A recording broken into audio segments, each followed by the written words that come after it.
안녕하세요. 예수비 전성일교회 안희한 목사입니다.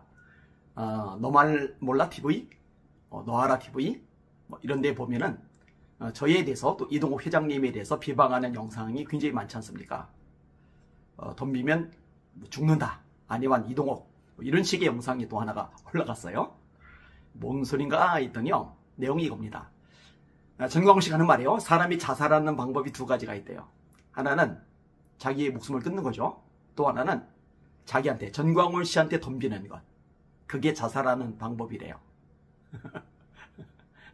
전광훈 씨한테 덤비면 죽는다는 거죠. 안 믿어지면 덤벼보라고. 교인들은 좋다고 웃어요. 거기서 아멘을 해요. 얼마나 수준이 떨어집니까?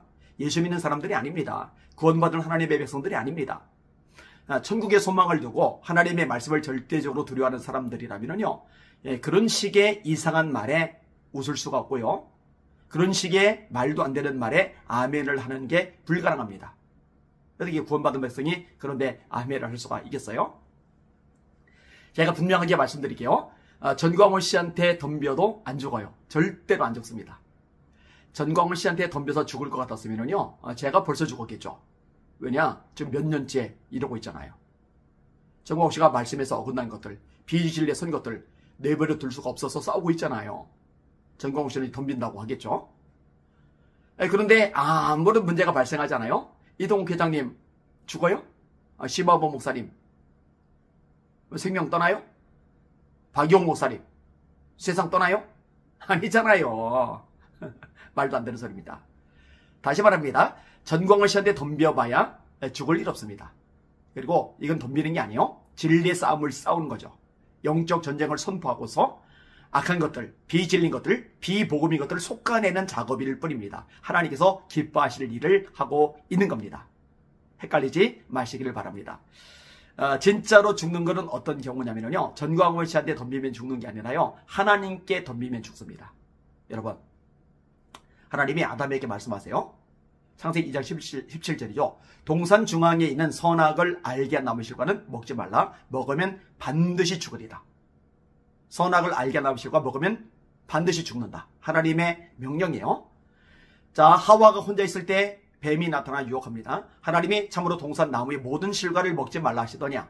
하와가 대답을 합니다. 다 먹어도 되는데 선악을 알게 한 나무 실과는 먹지도 말고 만지지도 말라 하셔서 먹으면 죽을까 하노라 하셨어.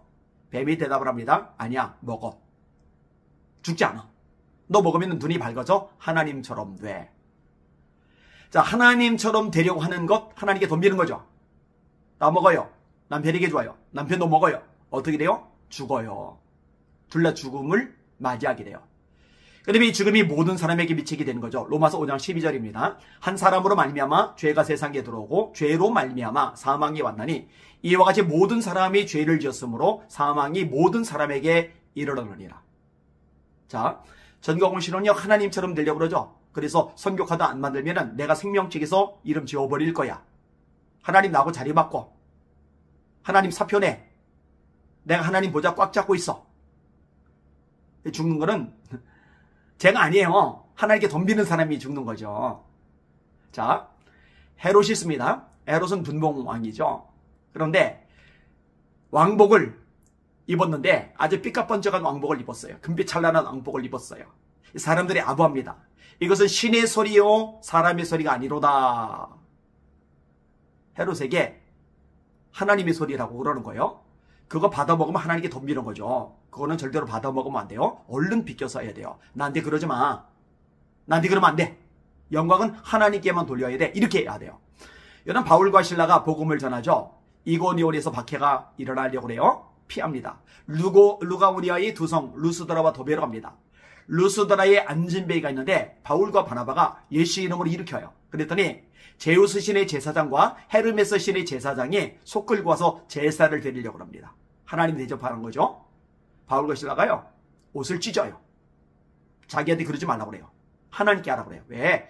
영광은 절대로 받아먹으면 안 돼요. 하나님께 덤비는 거예요. 죽어요, 그럼. 근데 헤롯이요, 좀 밀어내요. 그 영광을 그냥 받아먹는 거예요. 헤롯이 영광을 하나님께 돌리지 아니한 거로 벌레에 먹혀 죽으리라. 몸에 벌레가 생기고 이 벌레에 파먹혀서 죽임을 당해요. 그게 헤롯의 비참한 운명이었습니다. 하나님께 덤비면 안 돼요. 절대 안 됩니다. 여러분, 전광훈 씨는 영광 자기가 다 받아먹잖아요. 그죠? 부활절 연합예배 때도요, 강사들 불러서요, 전광훈 찬양입니다. 예수님 찬양을 해야지 왜 전광훈을 찬양합니까? 자기가 선지자래요. 말되는 소리요? 송용선 박사가 나보고 성령의 본체라고 그런다고 좋대요. 말이 됩니까? 간이 배 밖에 나온 거죠. 미련하고 어리석은 인생인 거죠. 자, 조금만 더 얘기를 해볼게요. 우시아라고 있어요. 남유다의 왕입니다. 통치를 잘했나 봐요. 나라가 부강해졌어요. 근데 나라가 부강해지니까 교만해진 거예요. 간이 배 밖에 나와버린 거예요. 자기가 왕으로 다 해봤는데 못 해본 게 있어요. 그게 뭐냐? 제사를 드리는 거. 그래서 제사 드린다고 성전에 들어가는 거예요. 하나님께 덤비는 거죠. 하나님의 말씀에 어긋나는 짓을 저지르고 있으니까 제사장들이 막아요. 막았더니 감히 왕인 자기를 막는다고 화를 내요. 화를 내는 중에 이마에 나병이 돋아요. 문둥병 환자가 돼버린 거예요. 별궁에 숨어 지내게 되고 아들 요담이 대신 통치를 합니다. 문둥병 걸린 사람이 몬수로 통치를 해요. 별궁에 틀어박혀 있을 수밖에 없는 거죠. 그리고 이 병이 도져가지고 이 병이 번져가지고 죽어버려요. 그 우시아 왕이 죽던 해 이사야가 성전에 들어가 기도하다가 환상을 보죠. 그게 이사야 6장의 내용이잖아요. 자, 우시아가 왜 죽었어요? 하나님께 덤비다가. 하나님께 덤비면 죽어요. 그래서요, 저는요, 하나님이 두렵거든요. 그래서 하나님 앞에서는 무조건 납작 엎드리자. 하나님의 영광은 절대 가로채지 말자. 하나님의 자리는 절대 올라서지 말자. 하나님께 돌아갈 그 빛, 이 서치라이트 절대 내가 맞지 말자. 얼른 비켜서자. 결단하고 또 결단합니다. 정리합니다. 전광훈 씨한테 덤벼도 안 죽어요. 죽을 일 절대 없습니다. 오히려 주님이 기뻐하시고 상 주실 겁니다. 왜? 비진리와 싸우는 것이기 때문에. 자, 그러면 누구에게 덤비면 죽느냐? 하나님께 덤비면 죽는 거예요. 전광훈 씨, 제가 예수 이름으로 권면을 드립니다. 회개하세요. 정신 차리세요. 어디 감히 하나님께 덤빕니까? 낮추세요. 건방지게 하나님 자리에 올라가 있지 말고 납작 엎드리시고 눈물로 참에 자백하시면은, 그러면 비로소 기회가 주어질 수 있을지 몰라요. 그렇지 않으면은 심판받습니다. 전광훈 광신도들 정신 차리세요. 눈 뜨세요. 정신 지금 나간 거예요. 제정신이 아닌 거예요. 하나님 앞에 돌아오시기를 바랍니다. 사랑하는 마음으로 권면을 드리는 거예요. 제발 바로 서시기를 바랍니다. 이 방송 보시는 시청자 여러분들, 이 대한민국 교회가 하나님 앞에 바로 서도록, 하나님께 납작 엎드리는 겸손한 교회가 되도록 기도해 주시길 바랍니다. 날마다 주님 바라보고 주님의 이름으로 전진하며 승리합시다. 할렐루야.